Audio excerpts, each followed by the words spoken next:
Everybody from London. Oh, we should. Thanks. My name again is Kris Holland from the School of Art.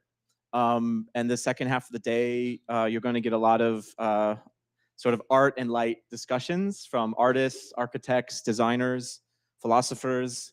So we really enjoyed the morning, so we hope to keep it going. And what I was saying to Elka is the problem now is I have things that when I'm presenting can relate to your presentations. So my timing is really off. So she's going to give me a 15-minute hard stop. So I apologize if I might rush through some things at the end or in the middle, but it was very fruitful for me. So I look forward to your questions and things. So I'm going to talk about art, and I was trying to think about what would be a way to sort of bring light and art together. And immediately I thought of the Baroque, which might not be the thing you think of. So I teach also at the University of Graz in Austria, so Elka knows where that is. And I teach courses on Baroque theory, Baroque method, and Baroque studio. So I like this stuff, but saying that, I've provided you with a handout, which is a cheat sheet. So I'm not going to go over the slides, particularly that pertain to this, all of them. I'm going to give an example. So if you turn the sheet to the back, the one that says the Baroque method, I'm going to skip through that fairly quickly today to save time. If you want to know more about that, please come and see me at my board after the discussion. But I'll talk about that in a second. What I really want to talk about is what I think art can contribute to not just light, but to human knowledge in general. And that's this idea of experimentation. And I've called it experimental setups based off of Marcel Duchamp's kind of characterization. But you find experimental setups, I think, throughout the history of art. So I'm going to use examples from the Baroque, or from the Renaissance real quick, then the Baroque on experimental setups. And then I'm going to talk about this thing called strange tools. You might have seen a neon sign in a room when you walk by. That's the Strange Tools Research Lab kind of exhibition space.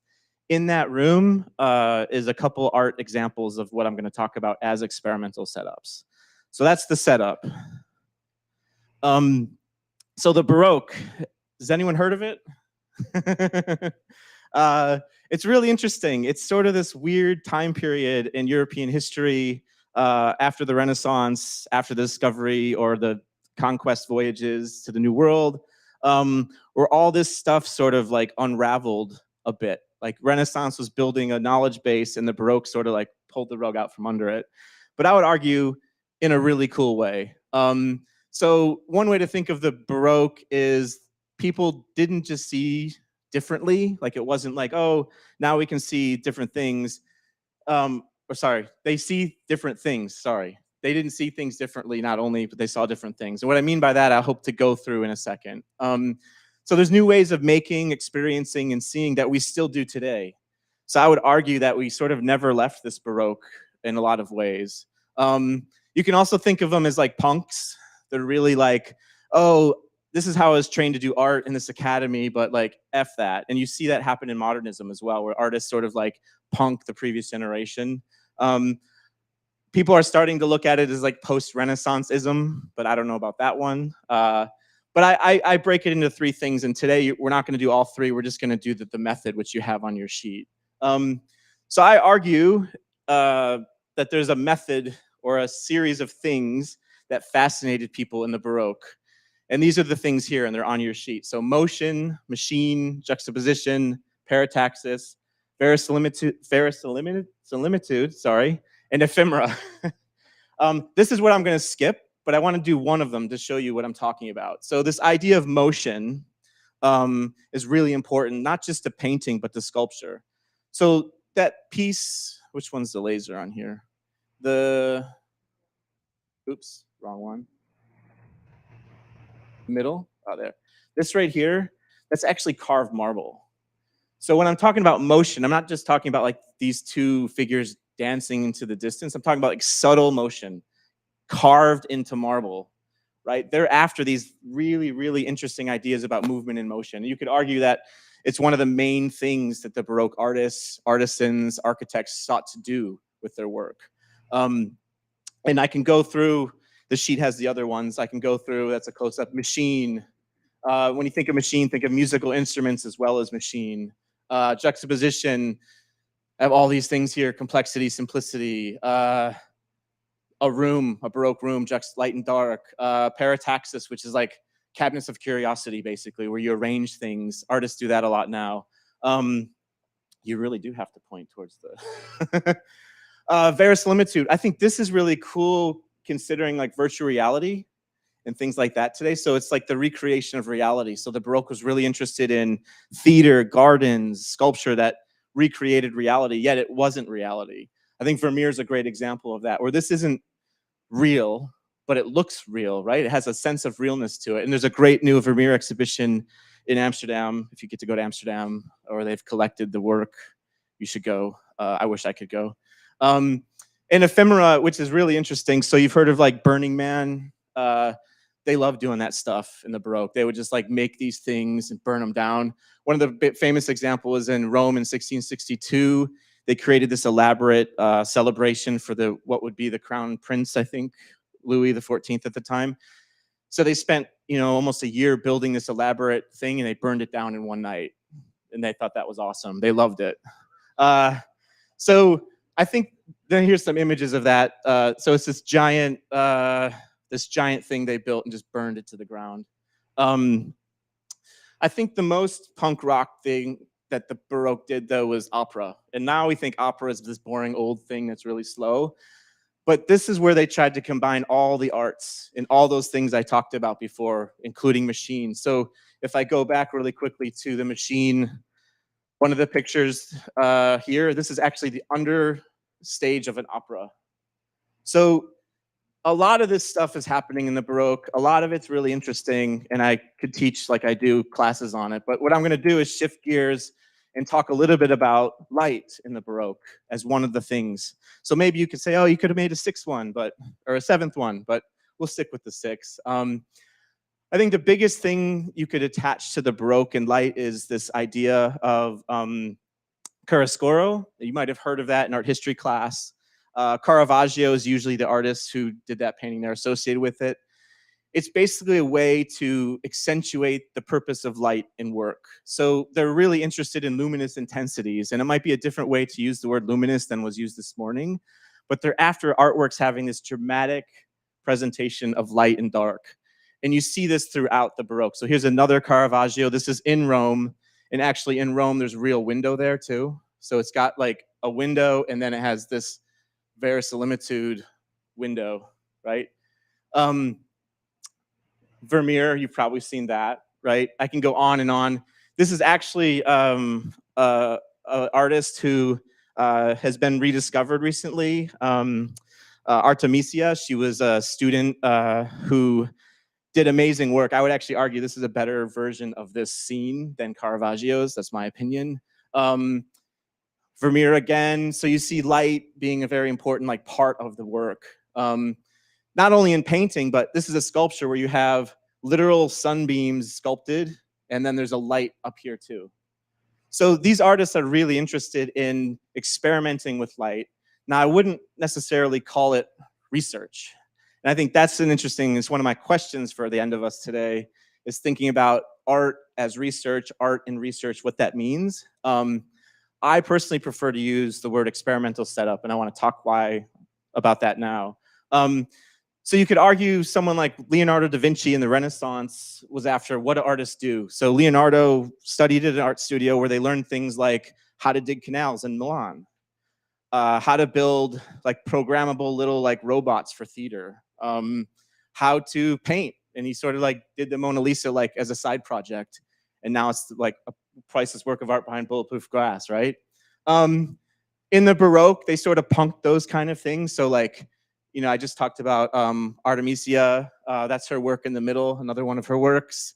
They're after luminous intensities or intensities of light. And then we get to the 20th century, and I am skipping a lot. Marcel Duchamp, and you might have heard of this guy. He did a bunch of weird things, and he called them experimental.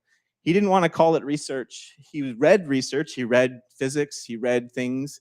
So he experimented with cubism, which would be this new descending a staircase you might have learned in our history, which he questioned motion and perspective, retinal art, which is sort of these, he made all these really cool, like, I don't know how to describe them. It feels like, I don't know, like a James Bond movie and a hypnosis thing. So this actually moves and creates like a spiral effect. So you're sort of doing optical tricks. But what really gets interesting is when he does this thing called 3 standard stoppages, where he begins to question measurement itself. So he creates a project where he thinks like, well, they established this thing called the meter. Why? Who did that? Where is it? So there's actually like a meter rod in Paris, like a meter. So he said, well, what if we just changed it? What would happen to measurement? Like, what if we just randomly made different measurements like it was before? Well, it sounds like chaos, but that's a very Baroque thing to do, I would argue as well. So he created this work, and there's a case here where he took a meter-long piece of string and he just dropped it on the ground. Now we know from looking at the work that wasn't exactly what happened. So he said it was questioning measurement, but he actually like glued the stick and he did all this stuff to sort of circumvent it. But his whole idea is thinking about the role of art, not the same as science, but equally interesting, like equally creating moments of curiosity, wonder, and then thinking about if art shouldn't be measured, is it beyond measurement? And if it was, what would it be? He then goes to create ready-mades, which are the famous toilets, urinals.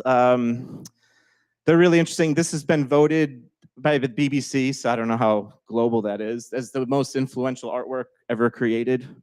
It's literally a store-bought urinal, and he autographed it with some paint, R. Mutt, 1917. It's a whole thing where he begins to question actually what art is. So he takes this sort of Baroque punk idea, and he just goes to the extreme. He actually, he submits this to an art show and it's rejected. He's actually on the committee that accepts or declines the work. So it's a bunch of things happening here about calling into question what art isn't, what it could be. And his whole idea is if you measure art in an objective form, I can make a way that it would fail. So he's testing the boundaries of that. So I would say artists are not so much researchers, but experimenters. They're thinking about ways to not just be funny, but to create knowledge that doesn't necessarily hold up. It doesn't necessarily have to be sort of universal. So I have an image here of James Turrell. So I was thinking like, oh, if I have a light conference and I have to put artists in it, I have to put some of these artists in it that you probably might have heard of. He's like an artist of light. He creates these rooms full of all these lights and stuff. So I'd be interested, Morgan, about like if he knows about your LED stuff, because he made these in the 60s, some of these. So I'll write it on your board later, sorry. But the other thing to think about too from the Baroque and from the Renaissance is how artists worked. They typically worked in workshops or studios. Now artists call things labs. I have a strange tools lab right over there where we have art inside and we make art and we do arts-based research. So I think there's ways to talk about art and research through qualitative research methods, possibly.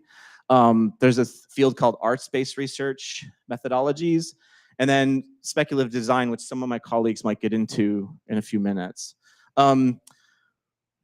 A person who I think fits this experimental setup in a contemporary way is Susan Anker. She's in New York at SVA. She's, full disclosure, a mentor of mine and a mentor of the lab that I have here. So she calls it the BioArt Lab. She uses biological materials, ideas to create works of art. So this is just a picture of her lab in New York. And here's a picture of some of her artworks. She has a program, a university program. She employs both biologists and artists in the same space. That's kind of really interesting. It's kind of the space we're beginning to create here with scientists and artists and designers. Another person I think would be really interesting to think about in our context is Karsten Huller. He creates what he calls laboratories of doubt. So again, that word laboratory associated to art. Has anyone heard or seen this experimental setup? I don't want to call it research. So this is the Berlin Hamburger Bahnhof, which is an old train station they converted into a contemporary art space. And in that space, he put live reindeer and he fed them magic mushrooms. And the urine from the reindeer was collected, and some of the reindeer were fed magic mushrooms, some of them weren't. And if you applied and won a contest, you could drink the urine to get allegedly high. It's based on a story of Lapland, northern Sweden, I think. You might know best about drinking reindeer, magic mushroom reindeer. No, I was going to write it on your board, magic mushroom reindeer. But his work is really interesting because he talks about making these experiments and using sort of scientific method, but like punking it like a Baroque artist might do. So while on the one hand, it's sort of got all this language and all this sort of dress up as like an experiment, in reality, he's just like having some fun, making an aesthetic moment with the reindeer. So apparently the reindeer were treated totally fine and happy, and they were sent back. But artists are doing things like this in the contemporary. And I think it's really interesting to note what they're up to. So this gets me to, oh crap, okay, we're gonna go fast. This gets to me, what is a strange tool?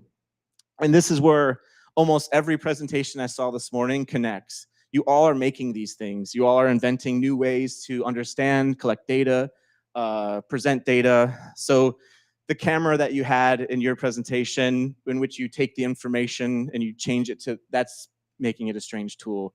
The Wall-E robot, strange tool. I would call LEDs a strange tool. So I think that's a really interesting connection to think about, okay, you have these things, you make them strange, what happens? This is for you, Todd. This is a piece of prehistoric art that was found in a cave excavation, and they didn't know what it really was. And then someone decided to like try to make it do this, and it's an animation. So tools are all around us. In a sense, all tools start strange. So it's just sort of like, you know, everything we invent, you know, here's a toolkit from hominids. Starts this way. But we got to start thinking of tools as not just objects like Duchamp was thinking of art, right? Tools are ways of doing things. Tools are interventions in the world. They're always in motion, right? They have to be. So ways of interacting is great. We do that, but art is a way to do that in a strange way or make a tool strange. So as you might argue, like if you think about that hominid, I don't know, million years ago staring at rocks, what made them turn the rock into something else, right? What is that?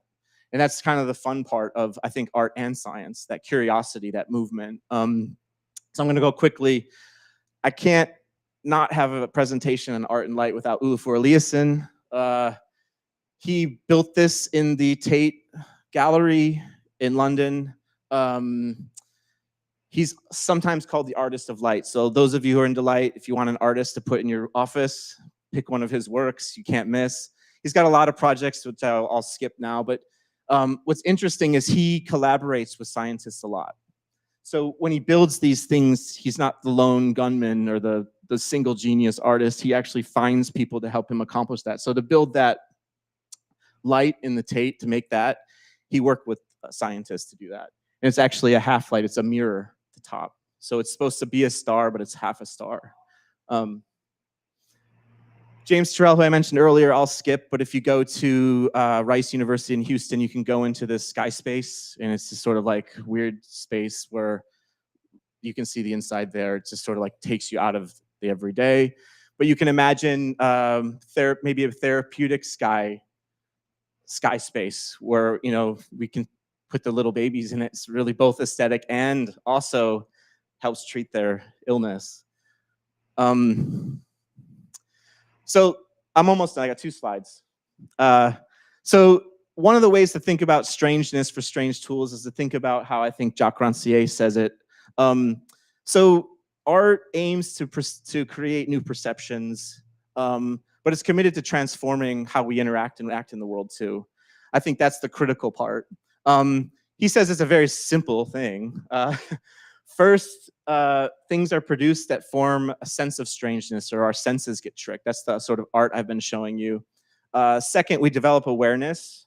Like, why is that? How does that work? I think that's where science comes in. Like, how is that working? How is that tricking my perceptions? Why is this light room doing this to me? And then the last thing is what I'm really passionate about is mobilization of individuals, mobilization of change. So we talked earlier about architecture needs to change. I think that's one of the things a chapter in the book has to be about that, like why we need this field to change the way it practices internal lighting. I mean, I think we could almost all of us put our name on that chapter, right? So there's a picture of the Strange Tools studio there. There's some things about it I can talk to you about individually, but here are my questions for us. What does an artistic scientific collaboration look like? I'm really interested in that. You know, does it look like a paper? Is it a project? Some of you already engaged in that. I think that's interesting. What can science learn from these experimental setups? Like, what could science learn from Marcel Duchamp's urinal? And could experimental setups with light, can they become research? Could they become scientific research? So maybe we set out and we do an experimental setup like a James Turrell lighthouse, and then it turns into research on changing architecture for internal lighting that we've been talking about. Sorry that was quick, but that's all I have. I'll stop there.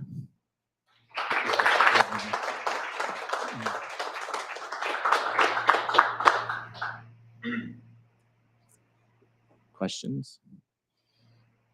I can go back and show stuff if you need me to. Yeah. As a person not affiliated with UC, Mm-hmm. Sorry. General public around, how can we like go play in your art? Send me an email. I give tours. No, seriously, I have high school kids I give tours to all the time. We actually make this stuff in another building, an ADAPT building, but you're welcome to see that space too. Yeah, anytime, just send me an email. Yeah. So I was wondering, actually, during our social time at the very end. Mm-hmm. Sure. Yeah. It's in the middle of I'll clean it up. Give me 10 minutes and I'll move stuff around. No, we're taking stuff down to switch out the space, but that's fine. There's still enough stuff in there to show stuff. Yeah. It's like when a restaurant closes and they white up the windows to not see the next restaurant. Yeah, so sorry if you don't know, it's the room with all those bee posters, because one of the Strange Tools research project is with honeybees, and we're making both propolis traps and all these other things. So the students work in biology and art in the lab right now. So it's biodesign, and I didn't have time. I skipped it. All right. Yeah. Regarding this picture, you said yes. Looked like it was real, but it wasn't. So there was no model? There's a model, but it probably took, I don't know how many days to paint it. So someone's going to stand like that. So it's both a model and interpretation. Yeah.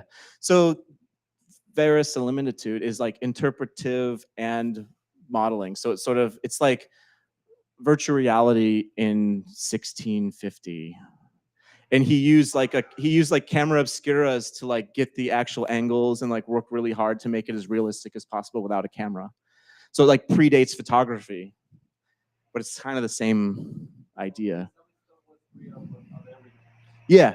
So if you look at the paintings, they can actually find where he stood and painted it, but it's not like a photo where you take it. You have to interpret and paint, and the color's different. And you have to know chemistry at that time. So Vermeer spent most of his time like smashing rocks, finding the right chemistry to make the right colors. So that's another easy connection with chemistry and art, is like that whole history of color, and now with synthetic, or like with the LEDs, now you can make any color with light. So I think that's that's why I like James Turrell, you should meet Morgan. Well, thanks. Our next speaker is Supermarin. Are you ready? Her talk's entitled Field Towards Another Architecture.